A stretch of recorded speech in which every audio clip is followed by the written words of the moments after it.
learning more components in Apache Storm. So the next component is topologies.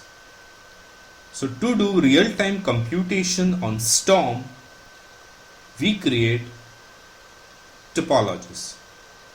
Topology, as we have discussed in the previous sessions, it's a graph of computation. Each node in a topology contains processing logic, and there are links between these nodes which indicate how the data should be passed around or between the nodes. Running a topology is straightforward, which I have depicted in my slide. Okay. So to run the topology, it's this simple command: storm jar name, the main class of your application, followed by arguments. Okay, storm jar, name of the jar, name of the main class, followed by the set of arguments passed to a main class. So this runs a class called backtype.storm.myTopology with arguments arg1 and arg2. The main function of the class defines the topology and submits it to a Nimbus. And we know what a Nimbus is. It's a master node, right? And the storm jar part of the command takes care of connecting to Nimbus and uploading the jar. Okay, so the main function of the class of this class defines the topology and submits it to Nimbus, whereas storm jar component takes care of connecting to Nimbus and uploading the jar. Okay, this is how we have to run topologies. Now we'll discuss on streams. We have already discussed what a stream is, right? Stream is unbound sequence of tuples. Storm provides the primitives for transferring or transforming a stream into a new stream in a distributed and reliable way. For example, you may transform a stream of tweets into a stream of trending topics. The basic primitives Storm provides for doing stream transformations are spouts and bolts. Spouts and bolts have interfaces that you can implement to run your application specific logic in them. Okay, so spout may connect to a messaging system like Kafka, and bolts consume any number of input streams, does some processing on it, and possibly emits new streams. A complex stream transformations require multiple steps and thus multiple bolts. Bolts can do anything from running functions, filtering tuples, doing stream aggregations, joins, talking to database, and much more. So the network of spouts and bolts are packaged into a topology, which is the top level abstraction that you submit to Storm clusters for execution. Okay, so network of the spouts and bolts are packaged in a topology, which is at the top level of abstraction. You can submit this topology to the clusters for execution. A topology is a graph of stream transformations where each node is a spout or a bolt. Now the edges in this graph indicate which bolt is subscribing to which streams. When a spout or a bolt emits a tuple to a stream, it sends the tuple to every bolt that subscribed to that stream. Okay. So when a spout or a bolt emits a tuple to a stream, it sends the tuple to every bolt that subscribed to that stream. So links between these nodes in their topology indicate how tuples should be passed around. For example, if there is a link between a spout A and bolt B, and then there is a link between spout A and bolt C, and if there is also a link between bolt B and C, then every time a spout A emits a tuple, it will send the tuple to both bolt B and C, because from A it's connecting to bolt B and C. So every time when spout A emits, it will send that tuple to B and C bolt. Okay, and now B is connected to C, right? So all the bolts B output tuples will go to bolt C. So bolt C will receive tuples from two nodes, spout A, because spout A is directly connected to C, and C will also receive from bolt B because B is connected to C. Okay, so each node in a storm topology executes in parallel. So in your topology, you can specify how much parallelism you want for each node, and then storm will spawn those many number of threads across the cluster to do the execution. So important point to remember here is topology runs forever or until you kill it. Storm will automatically reassign any failed tasks. Additionally, Storm will guarantee that there will be no data loss even if machines go down and messages are dropped. This is a very important capability that a Storm has. Okay. Now we'll discuss on the data model that a Storm uses. So Storm uses tuples as its data model. A tuple is a named list of values, and a field in a tuple can be an object of any type. So Storm supports all primitive types like integers, strings, arrays. Okay, and it also supports a custom user data type. But to implement a custom user data type as a field of a tuple, you need to implement a serializer class for that particular class of yours. Okay, every node in a topology must declare the output fields for the tuples that it emits. So a node in a topology can emit a tuple, right? Each node in a tuple that emits the tuples, each node in a topology that emits the tuples, so must declare the output fields for the tuple that it emits.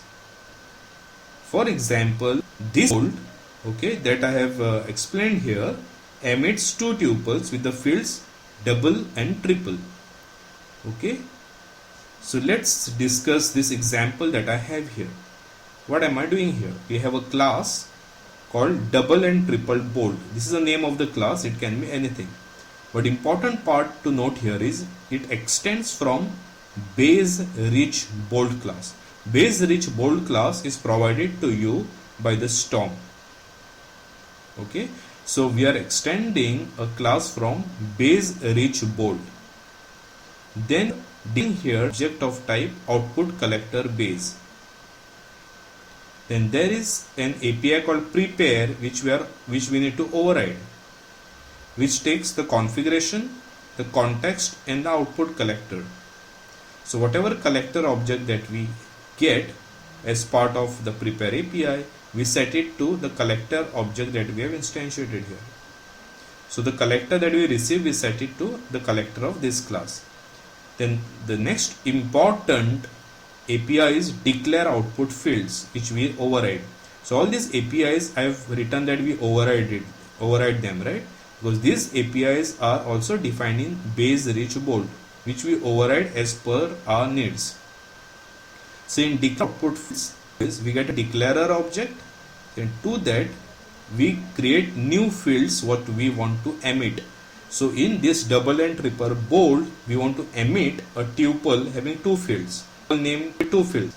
The first field double, second field triple, right? So these are the two fields of the tuple that we are emitting. So we need to declare them.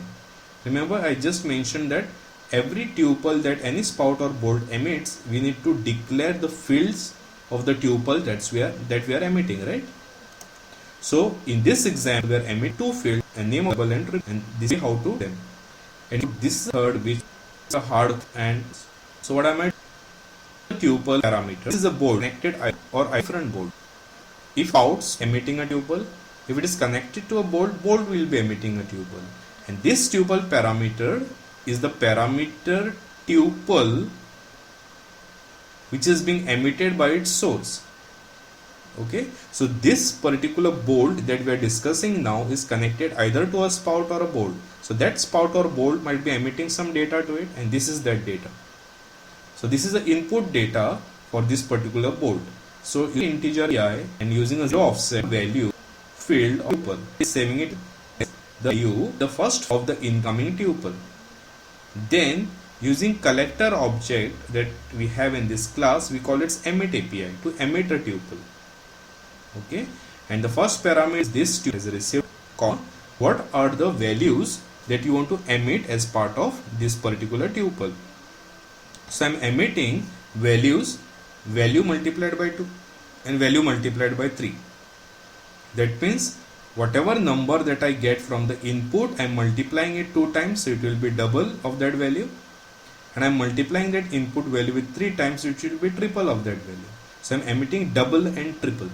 That's what is the name of the fields, right? Double and triple. So I am multiplying this number with 2 and I am multiplying this number with 3. Okay, and that is what I am emitting, double and triple. And collector.act input, this means as soon as the emit is success, I am acknowledging that this particular emit is success. Okay, so just to brief, what we are discussing in this slide is I am defining one example bolt. The name of the bolt is double and triple bolt. I am extending from a inbuilt class called base rich bolt. I am having a private output collector here, and in the prepare API, which I am overriding from the base, whatever collector object that I get, I assign it to local that I have instantiated. In output fields declarer, okay, while declaring the output fields, I declare two fields, double and triple. And in execute API, I get the input tuple from its source. I multiply that input value twice and thrice, and that is what I emit. So using new fields, I am declaring two fields, and using new values, I am actually emitting the values. And act means I am acknowledging the input. Okay, that is an example of double and triple bolt. Okay,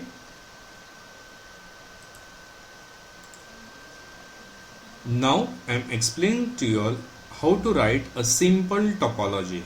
So you need to instantiate a topology builder, okay, by doing a new, and then I am assigning it to a builder object. Now using this builder object, I am calling its API called set spout, because I am creating a spout now, and I am allocating that spout to this particular builder. So I call set spout and I instantiate test word spout. So test word spout is the name of a class which will be my spout class, which will have my application logic for a spout that I want to use in my topology. So test word spout is the name of my spout class. Okay, so I'm instantiating it, and I'm giving it a unique identifier called words. So whenever I'll say words, I'll mean this particular spout. And I'm also providing 10 as parallelism. That means I want the parallelism hint to be 10 here. Then to the same builder object, I'm setting the bolt and I'm giving it a name exclaim1, and I'm instantiating exclamation bolt, okay, with a parallelism 3. Then I'm using shuffle grouping and words. What this means is I'm defining a bolt here called exclamation bolt, and the input to this bolt is the spout words. That's the meaning of this. Input to this bolt is a spout words, and shuffle grouping, which we have already seen in the previous slide, means the incoming data is randomly distributed with a proper load balance done to the nodes. That means for this partition board, the input data will be randomly distributed load balance to these boards. So that's shuffle grouping. So in short, I'm creating an exclamation board with these spouts. I'm using shuffle grouping to connect the spout words with bold exclaim1. Then I define another bold called exclaim2. To this, I'm instantiating the same exclamation bold class, and then I'm giving a parallelism hint 2 here. And if you just notice carefully to the second bold, which is the source? Bold number 1. So to this exclaim2 bold, the source is exclaim1 bold, and again I'm using shuffle grouping. Okay, so in short, I'm trying to build a topology having one spout called words, and who is this words connected to? Words is connected to bold exclaim1, and exclaim1 is connected to bold exclaim2. So it's a linear structure that I've prepared using these APIs. Clear? So I create a new topology builder. I'm setting a words as a spout to it, setting exclaim bold number whose source is spout, and I'm creating a bold exclaim2 source bold. Words is connected to bold 1, exclaim bold is connected to bold exclaim2. So it's a linear topology that I've created with this set of code here. Now the important is next. So in next tuple which gets invoked, I'm doing some processing. And what is that? I'm doing a sleep of 100, and I'm just instantiating an array here of strings, and then I'm instantiating a random number, and then what I'm doing is I'm accessing this words array with this random number, so I'm getting a word out of this. In short, from these three statements, I'm getting a random word from this array every time, and then using collector.emit, I'm emitting this word down the line. So this random word from this array is being emitted continuously. Okay. Then let's go into the implementation of the exclamation bold class that we just instantiated. So remember, I created two bolds. For both I'm instantiating exclamation bold. So let's see what am I defining here. So I'm creating exclamation bold class which I implement from I reach bold interface. So this is in the previous example, I had defined a bold by extending a base reach bold class, and now I am defining a bold by implementing I reach bold interface. So this means there are two different ways to define your bolds. One is either extending base reach bold class or implementing the interface I reach bold. Okay, so what am I doing here? The same way I create a output collector object in the prepare whatever collector set its output declare field set. I am a field for the tuple we need to emit the tuple word, declaring a use field word. Execute and exiting particular operation application. Bold and input can be a bold spout, right? In other we have a spout. This bold and this bold. So for the spout we get an input from, and for the set input bold number 1, right?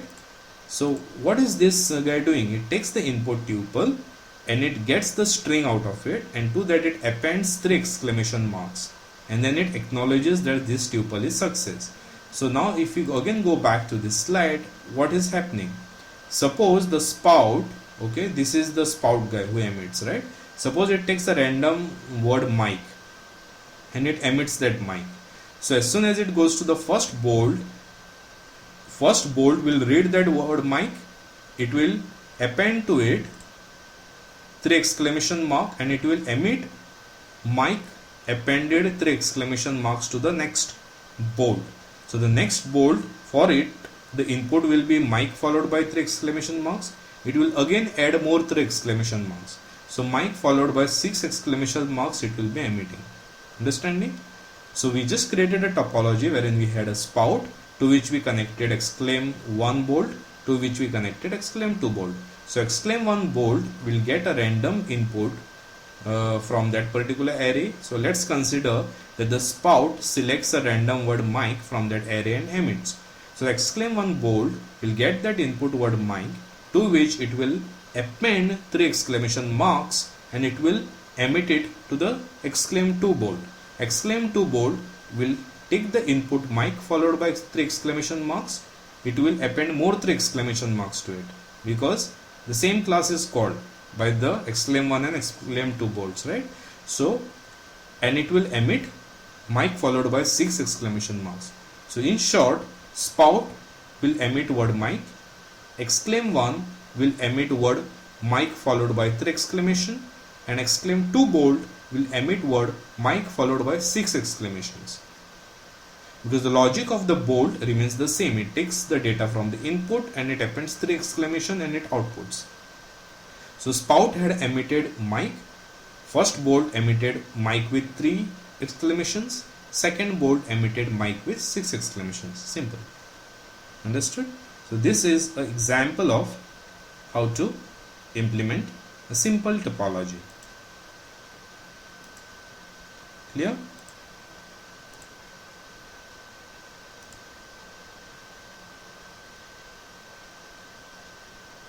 This is a second implementation of the same example. So when I defined a bolt here, I implemented from I-reach bolt interface. This is one way of implementing a bolt, to implement from I-reach bolt interface. Second way of implementing the same example is by extending base reach bolt class. So this is the same example, simple example, but now I am extending from base reach bolt class. I take the collector, assign it here, I execute. So for that I take a input data, matrix and I emit, always saying that is success, and in declare output fields API, I declare a field called a word. Clear? So these are the two of implementing